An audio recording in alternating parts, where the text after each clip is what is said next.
Hello hi नमस्कार ये मोर YouTube channel निज वॉइस फर्स्ट वीडियो वीडियो को शेष जाए देखु मो चैनल को प्लीज लाइक शेयर सब्सक्राइब कर दिंतु।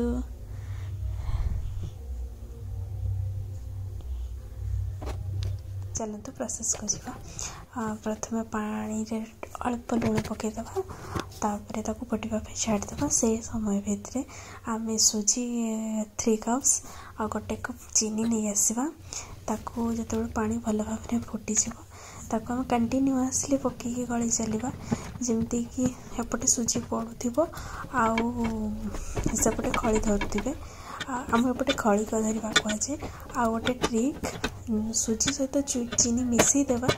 जदि सुजी सहित चीनी मिसई देवा तेबे आ गुटली गुटली भाई हो जाए सेमती हेनी पूरा बढ़िया के बन आ पूरा होगला बोले ट्रिक जाना जमती कि कड़े से छाड़ी जाऊन तापर आम 5 मिनिट्स ताको छाड़ीदे टिके ठंडा है आम ताको करनवा टिके दली देकी बेलुनी पिठारे पूरा भल भाव गल करवा जमती कोठी भी क्रैक रही।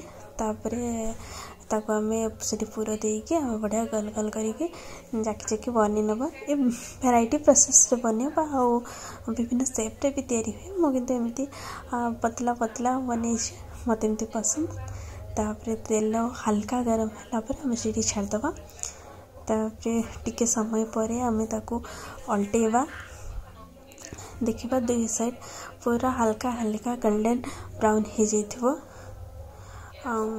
ताको कम आंच छाणवा छाणले कौन हम ना से क्रिस्पी तैयारी हम ताको आम होगला पूरा देखो गोल्डन ब्राउन आम छाणने।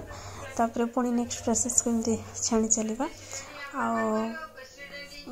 एमती गोटे पर गोटे हो चलो आम देखा भांगिकी जे एक्चुअली केमती है देखो भितर एटा केते बढ़िया पूरा दिया है कि सुंदर है टेस्टी भी होता। प्लीज एमती ट्राए करंतु।